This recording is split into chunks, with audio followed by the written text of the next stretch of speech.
Please visit urbanwaters.in website to find the comic book on Meghdut Enclave, which shows all the best practices to be followed in a layout. Before designing and implementing any intervention, it is recommended to know about your layout in detail. All this information are critical to plan the sustainable water management initiatives in your layout.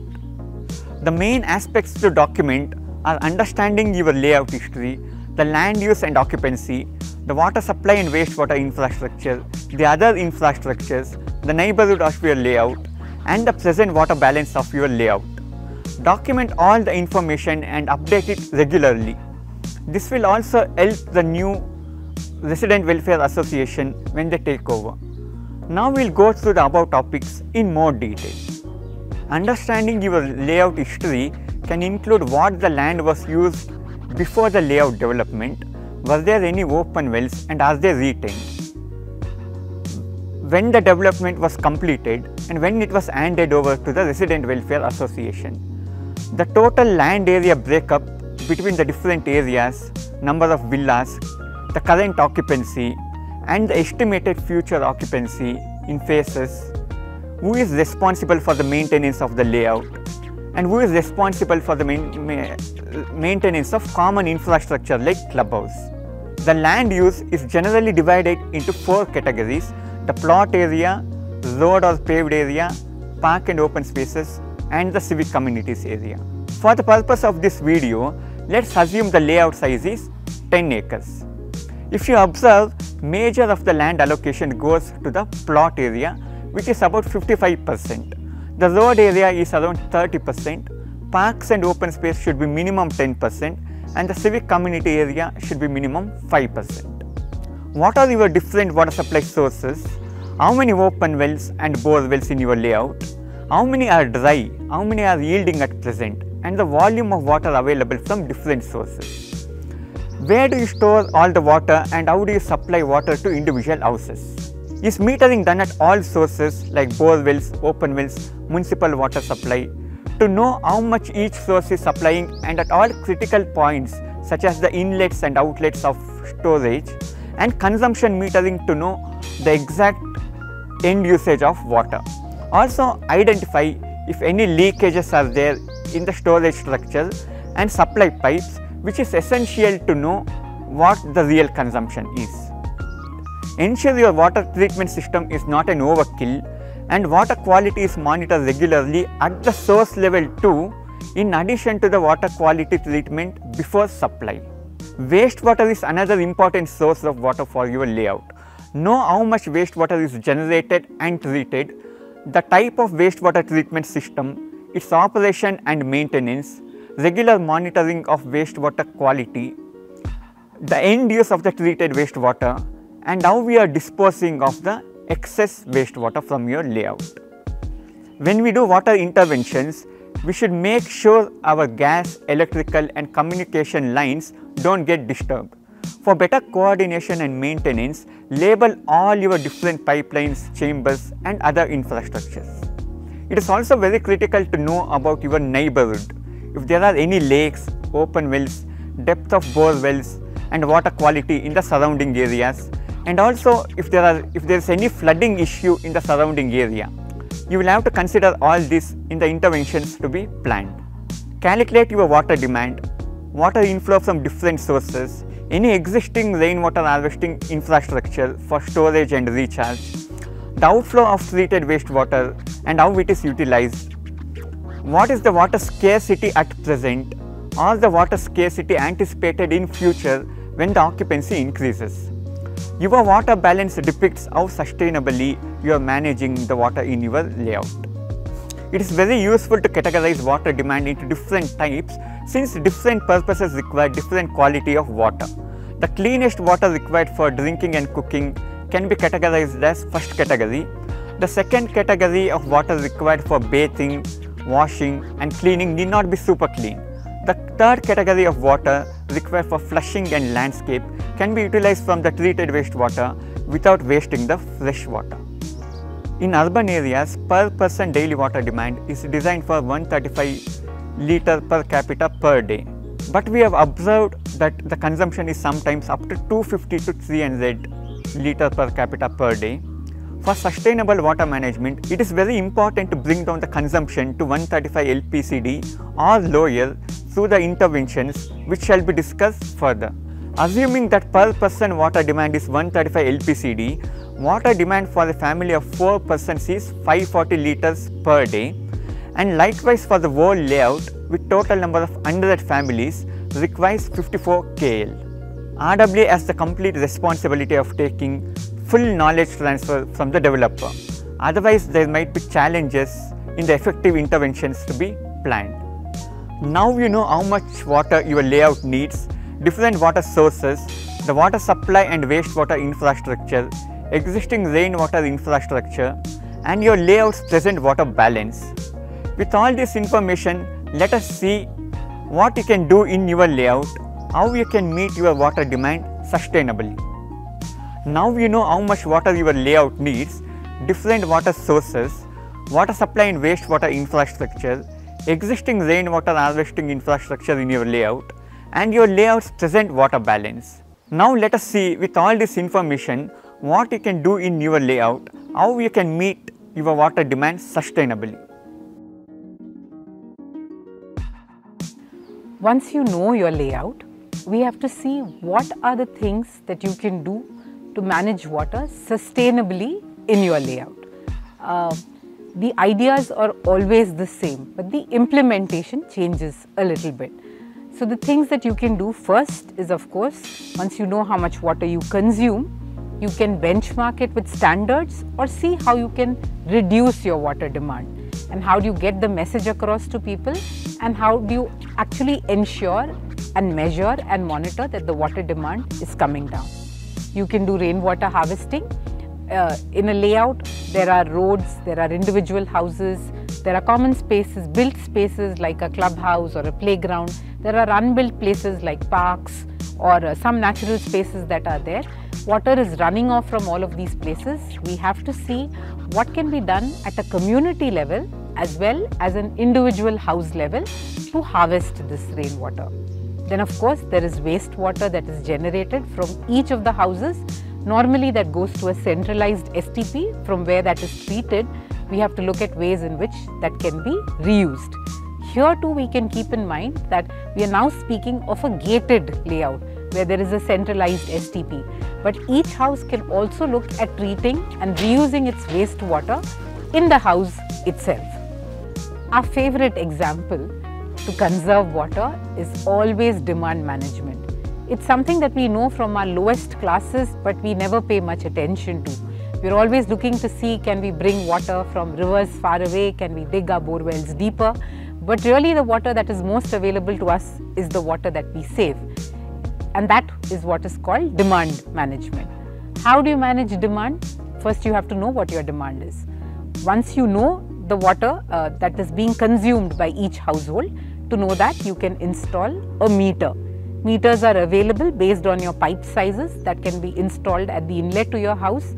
You can read, it can be an analog meter or a digital meter, which will then tell you the water that is being consumed in your household. Many times, if you are the MC in a layout, it is good to just collect this information, publish it. The next, that itself reduces demand, just the awareness brings about change in behavior. The next step then is when you ask people to pay for the water that they use. And an important thing there is because the payment is a tool to send across many other messages as well. One is they know that they are consuming more water, so they pay more for it. But much like your electricity bill, where based on the block of consumption that you are in, the tariff changes. What we also encourage is that you build an increasing block tariff, such that houses that consume more water pay a higher rate for the water that they consume. Like with money in our bank, if we were to, the more you want to spend, the other job that you have to do, the other sources of revenue that you have to look out for. But if you just decide to be frugal, and it doesn't mean that you don't do the things that you want to do, you're just very conscious. So an example would be, when I'm brushing my teeth, I don't need the water tap to be running continuously, right? I can use all the water I need to brush or to shave or to wash my face, but I make sure that no water goes wasted. So turn off your taps when you're not using it actively. Houses on an average are it is said that 5,000 to 50,000 liters of water can be lost due to leakages, unfixed leakages in a home over a period of a year. Certainly there are simple things that we can do if we just observe the leakages, or if you're part of the MC, you can conduct audits to the houses, say once a month, or you can just send out notices such that people are conscious of their leakages, aerators on taps or a shower head for your kitchen tap. All of these basically spread the flow of water. In certain aerators, there's more air coming out, so there's lesser water being consumed. The water that flows out from a normal tap, by installing an aerator, less than 50% of that flow can be consumed. So for instance, if you have a 15 litre per minute tap, you could bring it down to 6 litres per minute or even lesser. Tank overflows. In a layout, it becomes more complicated because we have centralized overhead tanks, and each house also sometimes has its own overhead tank. There are overflows that can happen at a house level, at a collective level. One is we can be conscious to monitor overflow and turn off the pumps, but many times we are caught in our daily lives amongst the many things that we have to do. So it's always sensible and now mandatory to install a water level controller in our overhead tanks, automatic water level controller, so that any kind of overflow and wastage due to overflow can be avoided. In a home, let's say, especially now that we are working from home, at the minimum we use our bathroom 5 to 6 times in a day, each person, and 5 people in a house, 25 times the flush is being used. Let's say every time we could save just 1 litre of water. How do we do that? You take a bottle, fill it with water, let's say a 1 litre PET bottle, fill it with water, put it inside your flush tank, and what happens then is that every time you flush, you're using just that 1 litre less. In a day, you're saving 25 litres of water. In a month, you're saving 750 litres of water. It's very simple. Scale it out to a layout where there are 100 homes. In a month, 75,000 litres of water can be saved by just putting this one bottle into your flush tank. Yeah, so most of us have a reverse osmosis filter to filter the water before we use it for drinking. That really is to reduce the salts in the water, when it's not for hardness but for the total dissolved salts that are there in the water. The problem with these filters is that close to 1 litre to up to 4 litres of water is wasted for every litre of fresh water that we get for drinking.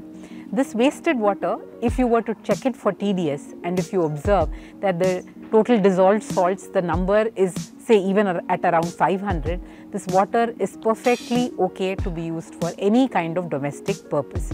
You could use it for washing your clothes, you could redirect it to your washing machine, you could wash your dishes, you could use it for swabbing your house, watering your plants. You can alternate between all of these uses so that no one place is getting this reverse osmosis reject water at all times. So the message is loud and clear to each one of us. Be conscious of the water that you use. Use it for the purposes that you really need to, but make sure you're not wasting it, you're not allowing for it to leak away, and where possible, you're putting simple mechanisms by which you can reduce your consumption. So we spoke of one of the simplest way by which we can conserve water is just by using lesser of it. If we look at what is the next simplest thing to do, is to just look at the water that falls on top of our heads for no energy of ours at all. We don't have to dig for it, we don't have to get it from far away, we don't even have to treat it. It falls right on our heads, we have to hold on to it and see how best we can utilize it. That is what is rainwater harvesting. In the case of a layout, or in the case of Bangalore, let's say, we know that we receive about 970 millimeters of rain on an annual basis, and we receive rainfall for 6 to 8 months of the year. If we look at a layout now and see the breakup of land, like we've already seen earlier in the Know Your Layout section, we see that about 60 to 70% of the land is in the houses, where each house has some rooftop, some garden. Then a large part of the layout is roads, and then we have common amenities like swimming pools, clubhouses and play areas. Consider a layout of 10 acres. You would be surprised to know that almost 30 million litres of rainfall can run off from a layout of just 10 acres on an annual basis. Out of this, close to 20 million liters of water is running off from rooftops of common areas and other common amenities, let's say the clubhouse.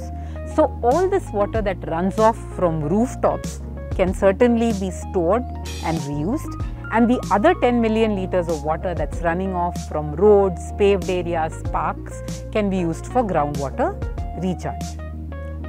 Common areas in layouts are always great places to demonstrate any conservation practice that you would like to see. It's available for people living there to come, see, observe and make their own decisions for themselves. This money, the money to implement this, can come from the central budget that is available with the management committee.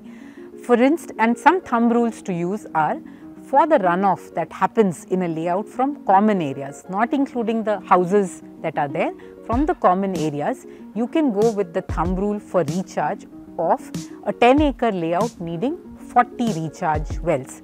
That means 4 recharge wells per acre of layout. What is the size of this recharge well? Normally it's about 3 feet in diameter and 20 feet in depth. Remember, this is only a thumb rule. The actual numbers will depend on the calculations that would apply to your particular layout, to the kind of recharge rates that you observe in these initial recharge wells that you dig. So the best thing to do would be to dig your first 3 or 4 wells in common stormwater drains. Observe the rate at which water goes into the well, observe the rates at which water percolates into the ground, and then actually come up with a plan for your layout at large. Why do we call this topsoil? Because it's soil but which is also rich in organic matter, because the tree litter, the leaf litter that falls on it finally converts to organic matter. The water that percolates into this zone is normally lost to evapotranspiration and hence doesn't count for groundwater recharge. This is from ground level to about 10 feet below ground level. When we go below that, that's where we hit what is the weathered zone in Bangalore. The weathered zone, think of it as rocks that have eroded, weathered over a period of time and have attained a kind of sandy structure. This is soil that you're able to break through very easily, which is really like a sponge. So when we put water into this layer, the soil is able to absorb the water, hold it as well as allow for it to flow. Very simply, we can imagine that this is where our shallow aquifers are. Earlier, when people dug open wells, this is where they got their water from. And this hence is a good zone to put water into the ground as well. In the previous section, we learned about the need to know our rainfall, about the soil below our ground. There's a topsoil, weathered zone, and deep down we have hard rock. In most parts of the city, they are available at 100 feet or below. The water that we get from bore wells actually draws it out from the cracks and fissures that are present in this hard rock. That's the water that we get outside. Typically, this water is thought of as being very old, and because of the minerals that are there in the rock, this water is also hard. Now, when we say recharge, we are really trying to put water into the shallow aquifer as well as the deep aquifer. To put it into the shallow aquifer, recharge wells are our best allies. What is a recharge well? It's a hole into the ground that goes into the weathered zone, 20 to 30 feet deep, dug by the well digging community called bovies. It also provides an opportunity for livelihoods for them. The well then is lined with readily available concrete rings for structural stability. These rings are stacked up one on top of the other, and then you place jelly stones or big stones all around in the space between the rings and the soil. These stones are sterile, don't put any organic matter there. What you're trying to do is, because these gaps are present, fill it up tightly so that the well does not collapse. Initially, it's good if these wells in a layout can be placed in stormwater drains, because that's where most of the runoff happens. Once the well is dug, on top, cover it with a concrete slab. Make sure the concrete slab has some kind of opening such that you're able to look into the well to see if water is going into the well, to monitor the rate at which water is flowing out of the well as well. For another level of safety, it's good that you place a grill below this concrete slab, such that if for any reason the concrete slab were to break, there is this grill that also provides additional security. In layouts, in common areas, these recharge wells could be located in the drain, on the drain itself, such that they are able to capture the flow of water in the drain. If your drain is very narrow or is a closed pipe, you could even locate it just off the drain. So what you do then is you build a small check dam in the drain. From there you give a pipe which takes the water into this well, which is off the drain. Make sure, since in the drain there can be leaf, one is make sure there is no solid waste in the drain, but to keep the leaf litter out, you can build a small silt trap or put small jalis in the drain which continue to filter the flow of water as it flows in the drain. So remember, wells in the drain, off the drain, in parks and other common spaces. You can also look at a strategy of direct borewell recharge. Here we are trying to put the water into the borewell directly. How do we do this? So you normally dig a pit around the borewell. I say it's like a recharge well. So it could be 3, 4, 5, 10 feet in diameter based on the space available. You need not go very deep. 8 to 10 feet of depth should be sufficient. This pit is again lined with rings, but here the difference is that you fill the pit with stone aggregates as well, and in the borewell casing you make perforations which will allow for the water to go in. Along with these perforations, also wrap the perforations with netlon mesh. Now what happens is you can take water from a nearby rooftop, allow for it to come into this pit, pass through these aggregates, through the netlon mesh, through the perforations in the borewell casing, fall deep down into the deep aquifer from where this borewell used to draw its water. Some things to keep in mind: do this kind of direct borewell recharge only for borewells which used to yield and have now gone dry. It is preferable that you don't do it for a borewell that is currently yielding. Remember, whatever is the quality of water that you put into this direct borewell recharge is the same water that will come back to you. Here there is no possibility of the ground further filtering your water, which is why sometimes recharge wells are better dug in public places, because we may not always have a control on the quality of water that is coming in. Here the weathered soil plugs in to help us because it is able to filter the water. Like we already mentioned, 60% of any gated community is actually owned privately, is part of the houses. So then automatically the larger efforts for rainwater harvesting can be done at each household level. Let's take the case of a 60-40 house or a 30-40 house. So if you are a 60-40 house on 2400 square feet of land, annually you can harvest close to 200,000 litres, 180 to 200,000 litres of water. What can you do? Make sure your rooftop is clean. Take your rooftop water, whether it be a sloped roof or a flat roof. If it is sloped roof, install gutters. It's better if you do this at the time of constructing your houses. But if your house is already constructed, no worries, you can always install gutters. Gutters can be of various types. They could be made of PVC, you can have stainless steel gutters. Bring that water down with a down pipe. You can do it very aesthetically in the form of rain chains. They look very beautiful bringing the water down if you don't want a PVC pipe.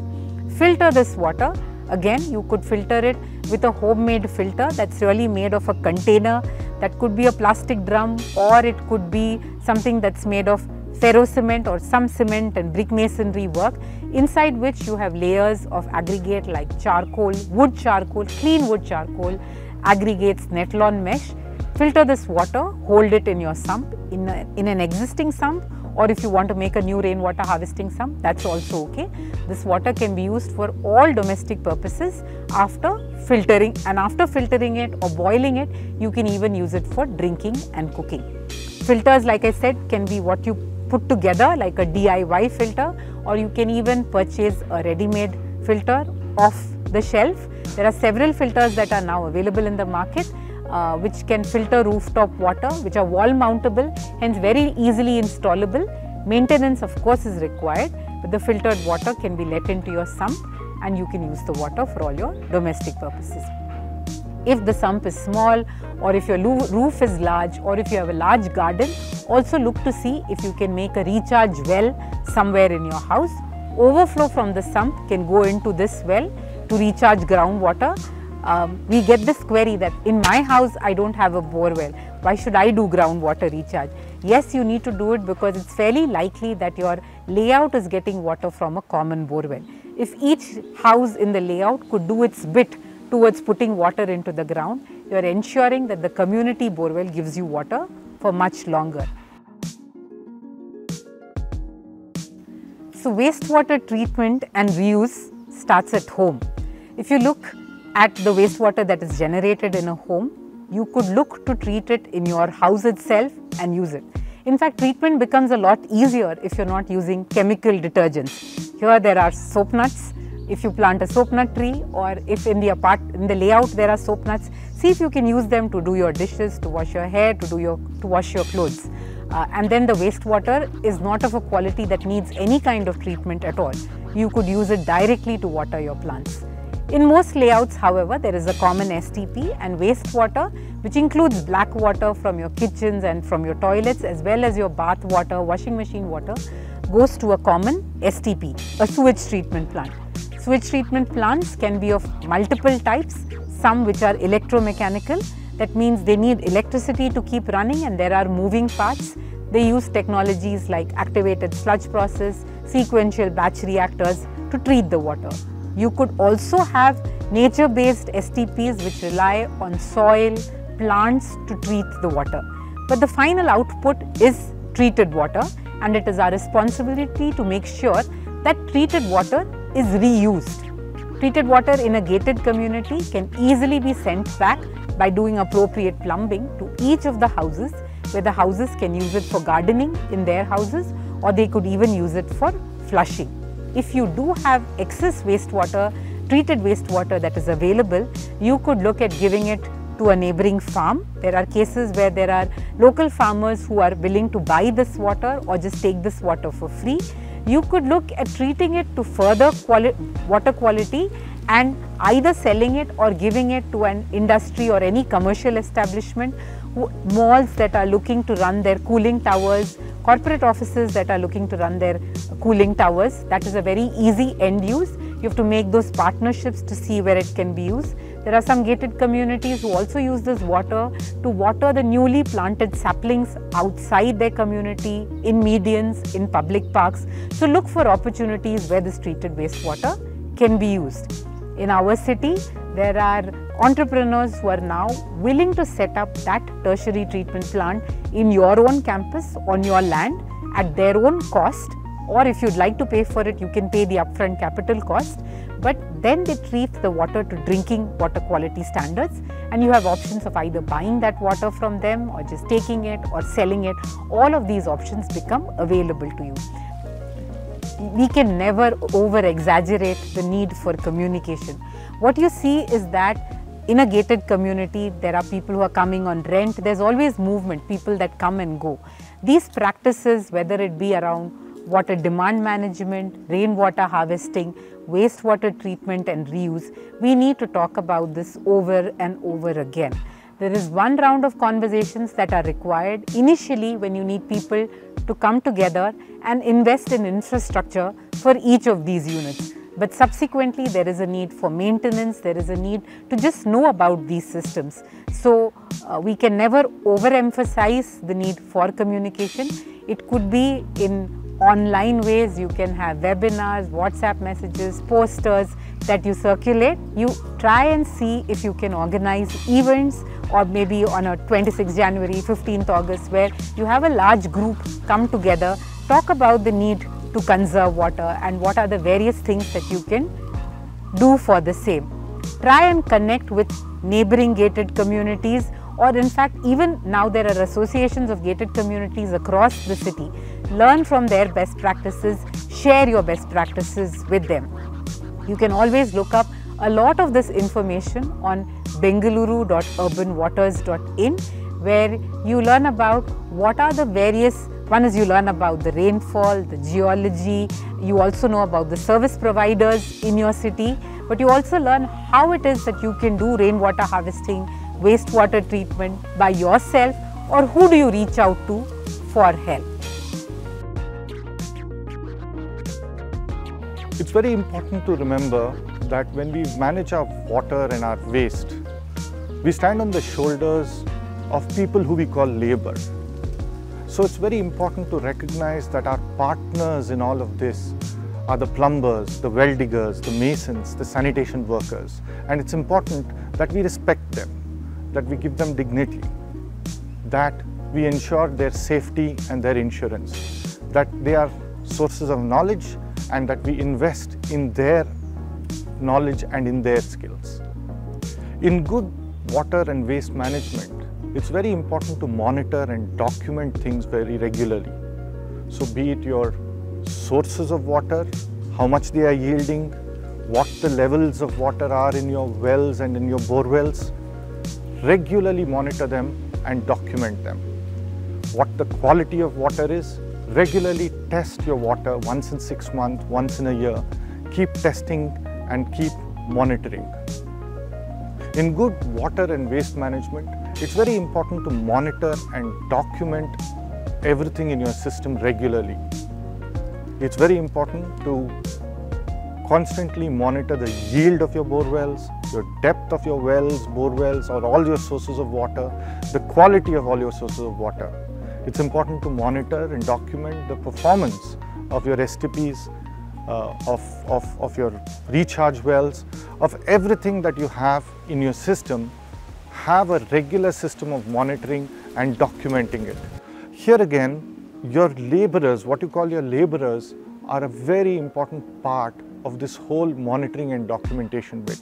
You need to invest in their skills so that they become a part of the monitoring and documentation, so that they bring their everyday stories of your STPs, wells and bore wells into your documentation process, and you are able to capture the knowledge that they bring into this process.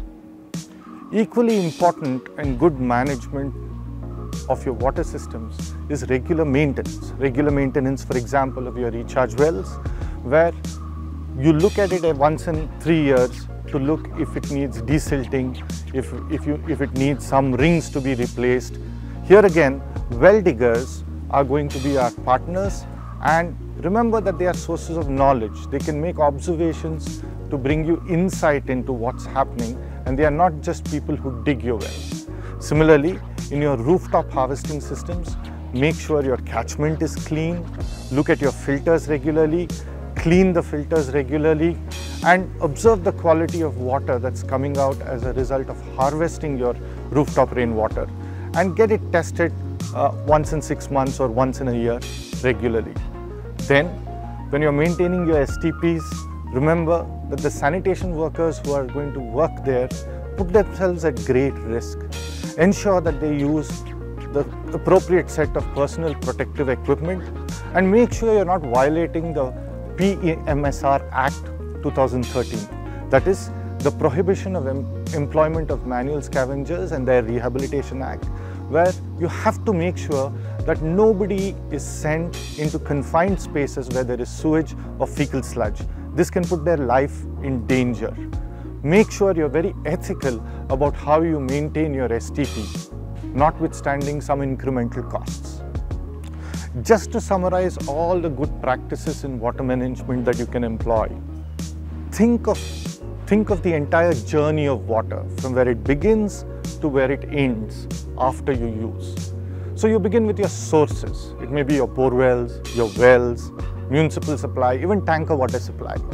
But do you understand your sources? Do you understand your well? Do you understand your bore well? How much does it yield? Which bore well is the most important bore well in your layout or your apartment? These are very important things to capture, right?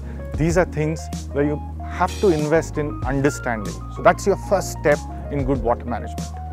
Secondly, understand what your demand is.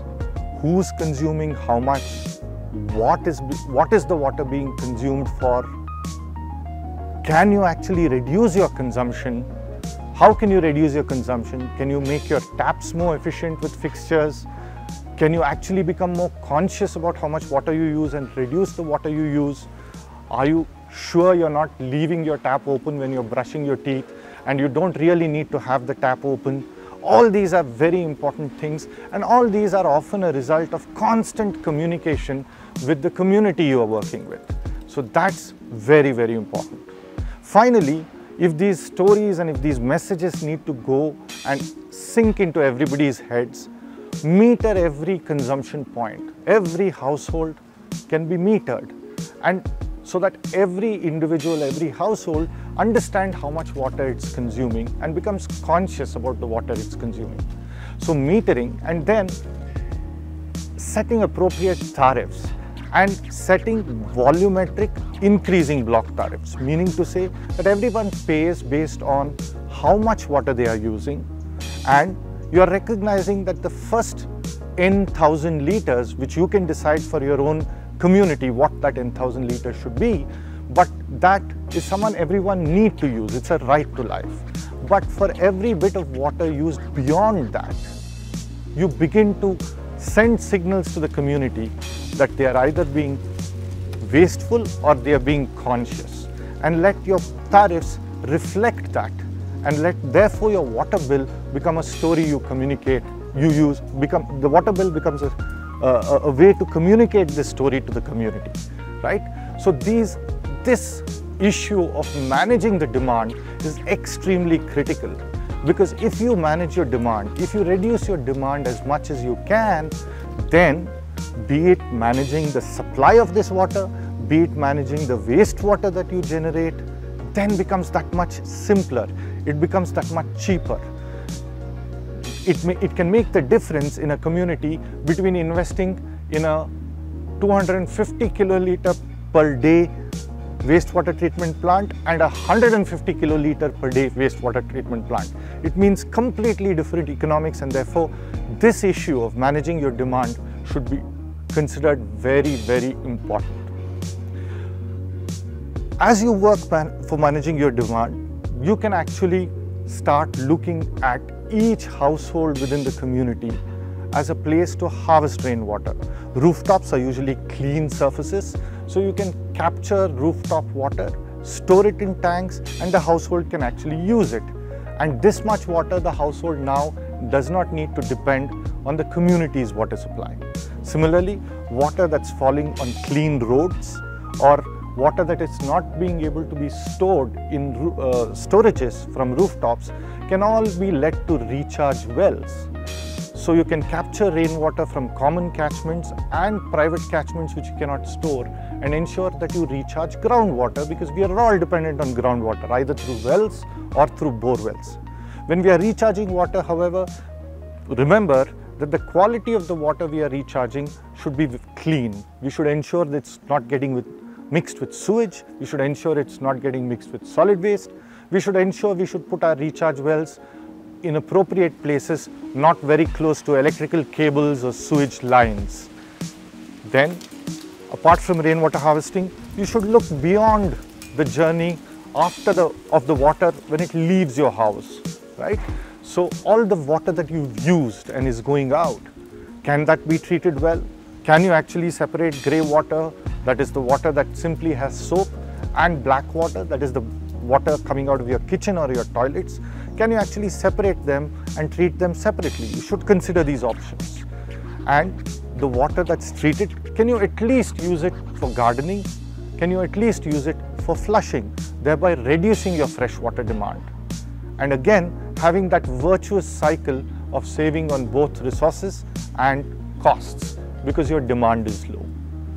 And in doing all of this, remember that plumbers, masons, ring makers, sanitation workers, well diggers are all our partners, and we treat them respectfully. We treat them as sources of knowledge and not just labor.